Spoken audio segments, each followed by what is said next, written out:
Assalamualaikum warahmatullahi wabarakatuh. Akhirnya saya harus menanggapi fenomena kehadiran Bang Egy Sujana dan Bang Damai Lubis yang sowan ke rumahnya mantan Presiden Jokowi. Jadi gini saudaraku, yang lain sudah berkomentar, yang lain sudah ngomong sekarang giliran saya.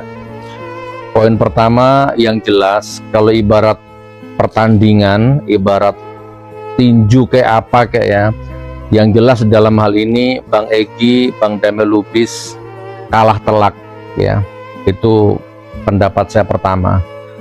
Beliau kalah telak oleh Jokowi 1-0, bahkan 10-0, bahkan mungkin 1000-0 kalah telak, dan kekalahannya ini tercatat dalam sejarah. Itu poin pertama. Poin kedua,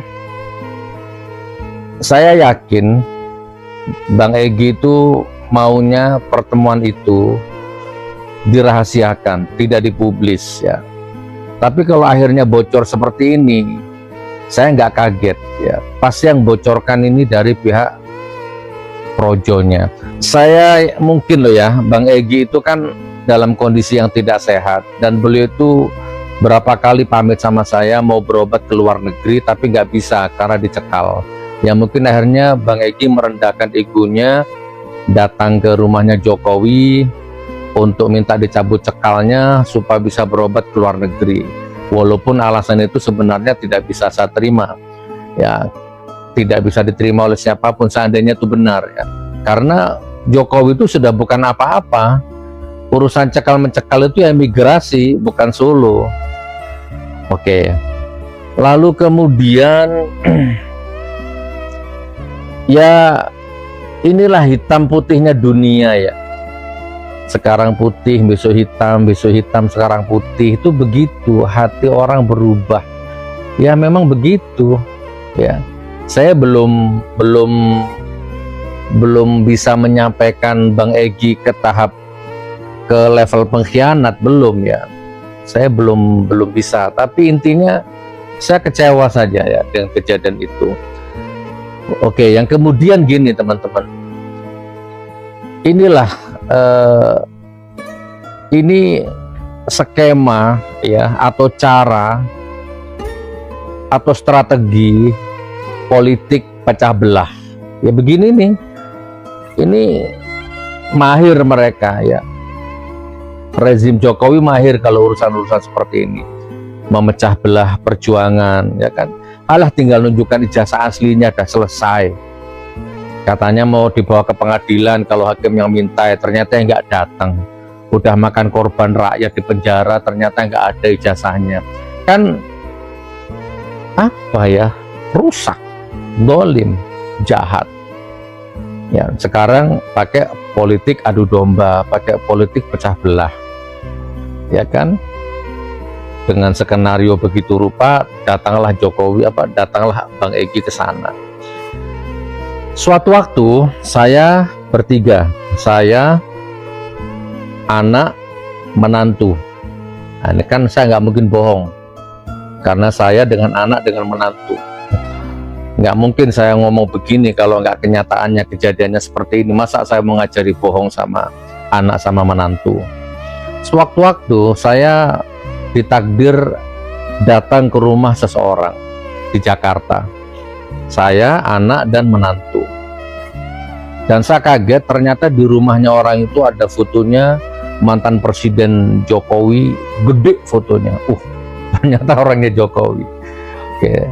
Tapi orang ini baik sama saya, sudah lama kenal. Sebelum ada Jokowi saya sudah kenal orang ini. Nah, akhirnya orang ini kita ngomong ngalor ngidul, akhirnya saya pun cerita ngalor ngidul. Intinya sampai di titik pembahasan Jokowi, dan saya bilang sama orang ini, rezim Jokowi benar-benar jahat, Mas. Dia menghancurkan lahir batin saya, bahkan dia menghancurkan ekonomi saya. Paspor dicekal, saya nggak boleh keluar negeri 3 tahun. Bahkan saya sudah ke Hong Kong waktu itu, sampai di Hong Kong tiba-tiba saya nggak bisa masuk, dideportasi paksa. Oke, apalah ceramah-ceramah di luar negeri batal semua, bimbingan umroh batal semua, di penjara 2 kali saya, lalu kemudian di sidang di Palu, sidang di Surabaya, sidang di Solo, sidang di Jakarta. Coba bayangkan, Palu, Surabaya, Jakarta, Solo, selama rezim Jokowi, 4 provinsi, Palu, Jakarta, Solo, Surabaya, sidang. Berapa sumber daya yang saya keluarkan? Miliaran. Kalau segi uang miliaran, belum segi batin yang tidak bisa diukur dengan uang. Sampai pesantren yang di Palu pun terpaksa saya hibahkan ke orang, ya, karena sudah tidak terurus. Nah, orang ini menjawab begini, oke Gus, nanti saya ganti rugi, kerugiannya Gus Nur semua saya ganti, berapa miliar saya ganti. Ayo saya ajak main-main ke rumahnya Pak Jokowi, ya, sekalian nanti kita lihat ijazah aslinya di sana. Di situ saya tegas, ijazah yang mana Mas? Kalau ijazah yang masih pakai kacamata itu saya nggak mau, karena yang pakai kacamata itu yang jelas bukan presiden ke-7, saya nggak mau.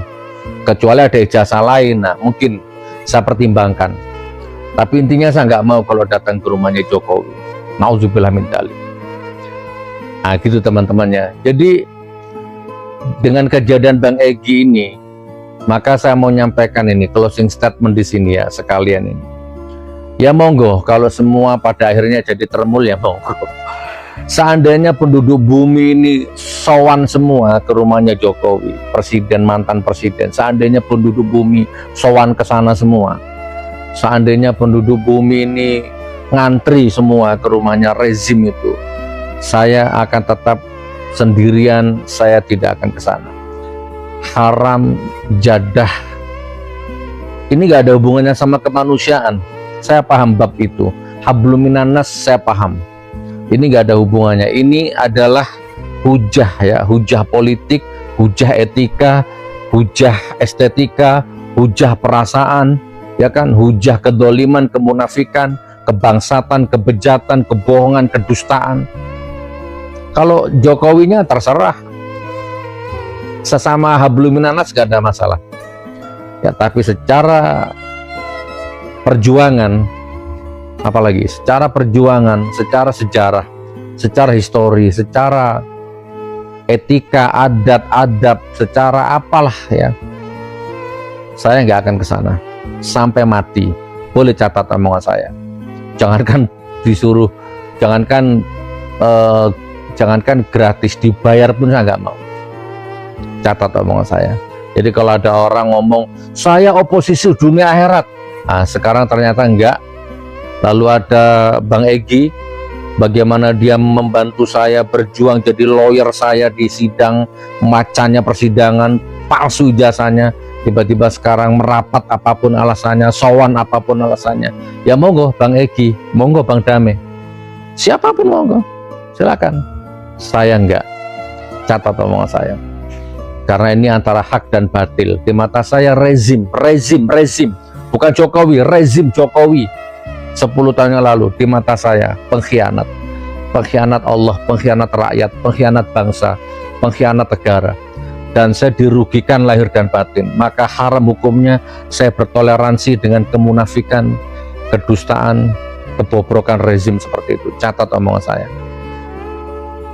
Silakan jadikan saya termul kalau bisa 1 triliun per hari. Naudzubillah min dzalik.